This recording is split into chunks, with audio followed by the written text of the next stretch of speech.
In this video, I bought a car from Copart, which is an auction site where you can buy cars for a fraction of their market value. But if you only know what to look out for. This video is proof that it is still possible to flip cars in 2024. And by the end of this video, if this is something that you want to get yourself into, let me know in the comments down below and I will create a guide covering everything that you need to know when buying a car from Copart. Because trust me, there's so many things that you need to look out for if you want to get the right car and maximize your profits. And now, let's look at the car that I bought. So it's been 2 weeks since I actually picked up the car from the Copart auction site. And the weather today actually gave me the chance to show you guys the car because I haven't touched anything to it since I picked it up. So I'm going to turn the camera around and show you what needs changing and the full condition of the car. And we also have some parts here that we're going to do today. So yeah, let me turn the camera around and show you the whole car. Okay, let's start off with the front of the car where the main damage is. As you can see, the front grille does need changing because it's broken here and then on the top as well. And also the license plate needs replacing as well. So yeah, this is basically the only major thing that needs doing. There's a few little things that will need fixing, but I'll show you that later. So today we're going to be replacing this grille and the license plate with an RS style grille, and I'll explain why I went for this grille later. But yeah, let's move on to the side of the car. There's no damage at all other than being super dirty because I haven't cleaned it yet. Also, the wheels are curbed. I believe all 4 wheels are curbed, but it's expected. It's a 2012 car. I'm not going to bother refurbing them because it actually doesn't stand out that much because the wheels are chrome. You know, if they were black it would have looked bad, but you know, for now I'm gonna keep it like this. As you can see, also the roof is in this gray metallic color, which I think, in my opinion, it looks so much better than being full white. This is the side of the car. It's got a typical S-line diffuser, the spoiler. It's got parking sensors at the back, but there's nothing wrong with the rear of the car. And also the driver's side is also in perfect condition. The only thing that's bothering me is the lacquer is starting to peel off, and I'll see if I can do something about this. If not, I'll just leave it like this, but it doesn't look terrible. Let me show you the inside of the car as well. This is literally how I picked up the car. I haven't cleaned it at all, but honestly it doesn't look too bad because I bought cars from Copart before and they were in terrible condition. So the car is sitting at just over 58,000 miles, which is quite low for 2012 car. And basically this is how the car looks from the inside. It's got the standard S-line seats, the black roof lining. One other thing that I really love about S-line cars is that it comes with a lot of these chrome accents on the vents, the door handle, all of these knobs here. There's even an LED light just under there that lights up this window switch thingy. So this pretty much sums up the whole car. I hope I haven't missed anything, but now without wasting any time and daylight, let's actually get into installing the new grille because we have to take off the whole bumper, the headlights. You know, it's a whole hassle changing the grille, but it has to be done, so let's get into it. Before we start fixing the car and getting it ready to sell, let's talk about how much I actually paid for the car. So these are the vehicle details from Copart, and the first thing you can see, guys, is the car is a Cat U, which means it's used and unrecorded, and that means the car is not written off, and I can get the full retail of the car, and it's estimated to be £8,350. And also you can see the rest of the details. It's a 1.4 6-speed manual. It's petrol, it's got keys, and then there's also additional information, wheel size, number of keys. HPI check shows no category, which is good. But now let me show you the breakdown of the price and how much I actually paid for the car. So this is the invoice of the car, as you can see, and I actually won the car at £4,700, but Copart comes with a lot of fees such as the buyer fee, virtual bid fee, lot retrieval, VAT charges, and the buyer's payment. So in total the price came up to £5,429.60. And also there's no delivery fees because I went and collected the car myself. There's an additional app called Copart Transport or something. I'll put it on the screen so you can see it. I booked an appointment there and I went and picked up the car myself because the run condition is runs and drives. So I took the risk and I actually went and drove the car back and the car was perfectly fine. So yeah, long story short, this is basically the car. Now it's time to show you the day when I picked up the car from the auction site. So guys, I just picked up the car. It's looking amazing. It does have some front end damage, but the car is running fine, drives fine. And yeah, Now, other than purchasing the car, I had to spend £30 on insurance to drive it back, which was for 3 days. Also, I had to apply for a V5 because the car didn't come with one, and that was £25. Lastly, I had to pay £83 for road tax, which was for 6 months, and I had to do this while I was applying for the V5 because the car did not have road tax. However, when I sold the car, I got £37 and 50p for the remaining months that I already paid for, and I believe that's all I had to spend on the car so I can drive it back home. And now let's continue with installing the new grille to the car. Let's not pretend.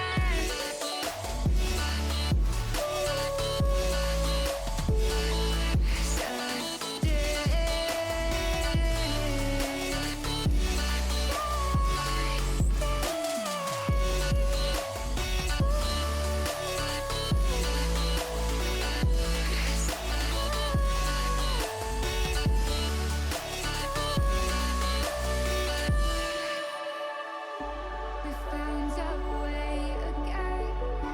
We found our way again. We found our way. A new place. So as you just saw, I took off the bumper, and I thought I had to take out the headlights in order to take off the bumper, but in reality you don't really need to. So thankfully you don't have to take out the headlights in order to remove the bumper, otherwise I wouldn't have been able to change the grille as well. So I'm very happy about that. Now the reason why I bought a honeycomb grille instead of the OEM one is, first of all, it looks so much better than the OEM one. Obviously the RS style one looks 10 times better. And the second reason is they were actually quite similar price. If not, the OEM is a bit more expensive. So I was like, they were both around the £200 mark. I'm gonna put the prices of both grills on the screen so you can see. But yeah, with the honeycomb grill, I think it's gonna look amazing. Now, before I change the grill and put the bumper back on the car, I need to go to Halfords quickly and get a black spray so I can respray the crash bar in black, because when I put the honeycomb grill, you know, it's gonna be seamless. Otherwise, if I put it right now, it's going to look ugly and you'll be able to see the crash bar behind the honeycomb grill. So I'm going to do that quickly before they close because it's a Sunday, and then we can carry on with the whole thing. Okay, so I've got some gloss black paint from Halfords, as well as some degreasing or white spirit and some microfiber towels. So what I'm going to do now is spray the crash bar, and while that's drying, I'm going to change the grill, and then just before we put it on again, I'm going to put a second layer of black paint, and hopefully it turns out well. So yeah, let's give it a go.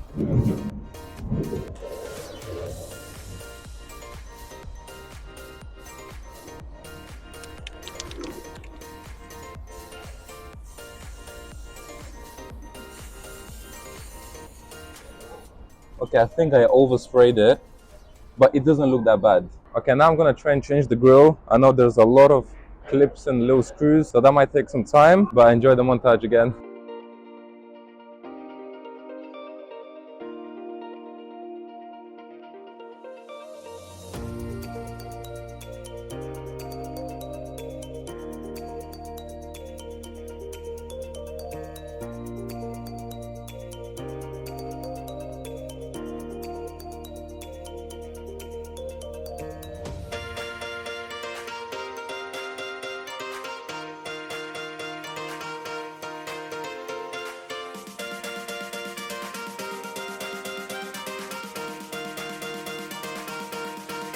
Alright, so I took off the grill, and that was the most painful thing I've ever done when working on a car. Also, I didn't know the whole bumper was going to get dismantled like this. I thought it was going to be just the grill because I've done one on my Audi A3. So I thought it would be similar, but I guess not. So I don't know how we're going to put everything back together, but hopefully we do. But now, let's try and put everything back together with the new grill, and also put another coat of black paint on the crash bar.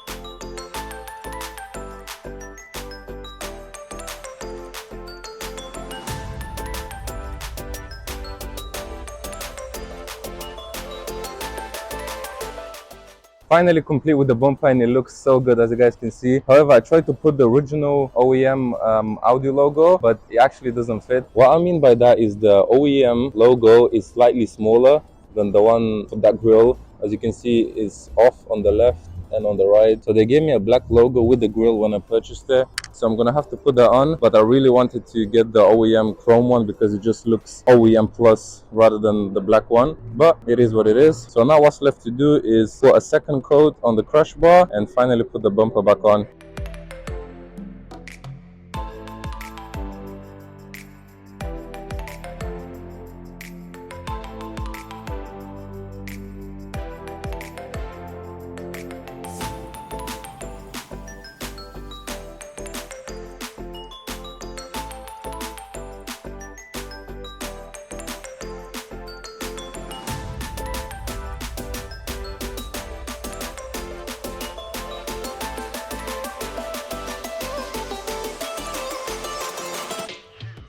So it's actually the next day because it got too dark to finish up the car yesterday. So there's two things that we need to fix today, which I'm going to show you right now. Okay, if we start the car right now, the issue that we need to fix is, let's see if we can find it.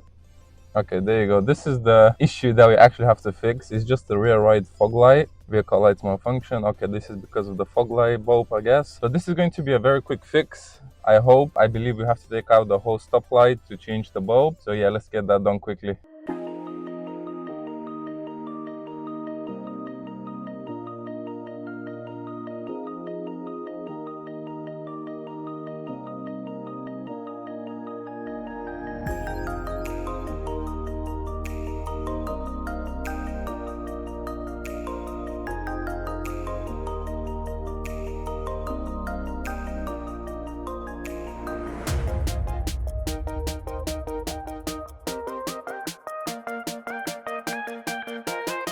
Alright, now that we replaced the bulb, the last thing that we need to do is actually these door lights.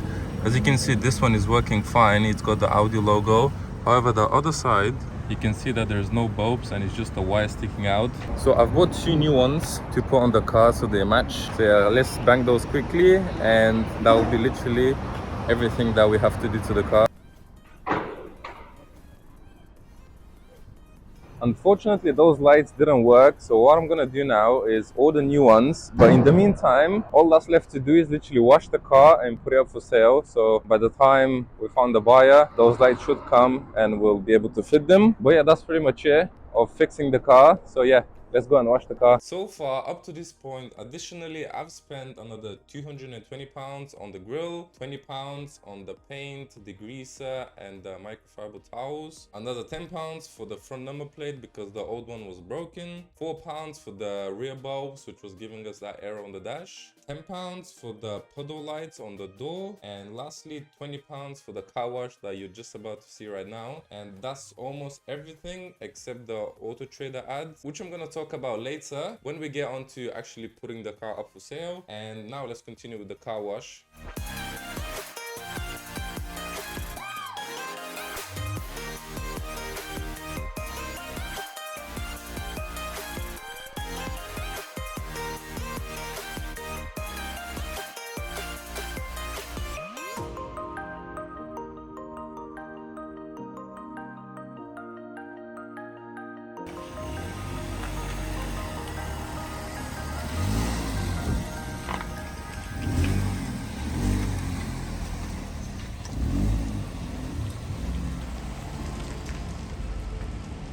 Okay, now that we finished with the car wash and the car looks clean, white looks so good when it's clean. Now it's time to take some pictures. I found this nice neighborhood here, so I'm gonna take a picture right here and then I'll show you what the pictures look like.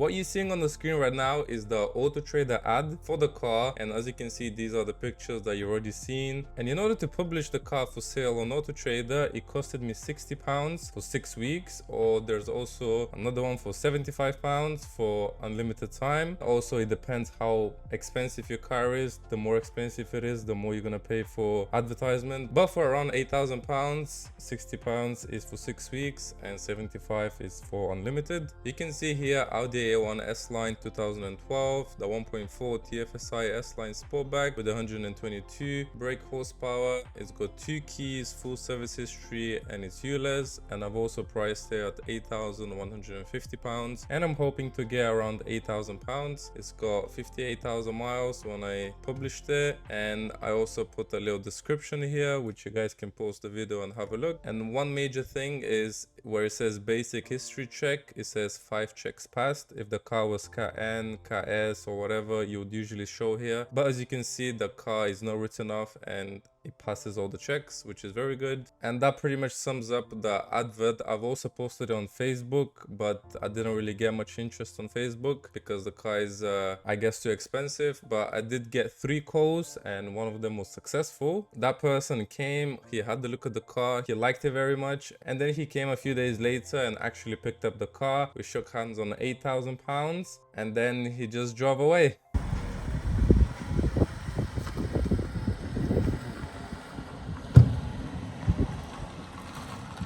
And literally that's how easy it was to flip this car, even though I had to do some of the stuff myself, like changing the grille, which wasn't that hard to be honest. It was just time consuming, but I'm sure most of you guys watching this video should be able to do it on your own. Now the total cost of the A1 including the car was £5,875, but that's without all the fuel, and I took a train to get the car. But £5,875 is everything to fix the car, including the car itself. But if we do add the fuel that I've used and that kind of stuff, it's probably about close to £6,000, and I managed to sell the car for exactly £8,000, which leaves me with just over £2,000 profit. And that took just under a month, which could have been much quicker if I had the V5. But there are so many other cars and so many more profits to be made on Copad. So guys, if you enjoyed this video and that's something that you're interested in, let me know in the comments down below and I will make sure to create a guide on how to buy cars from Copad. And I'll catch you guys in the next one.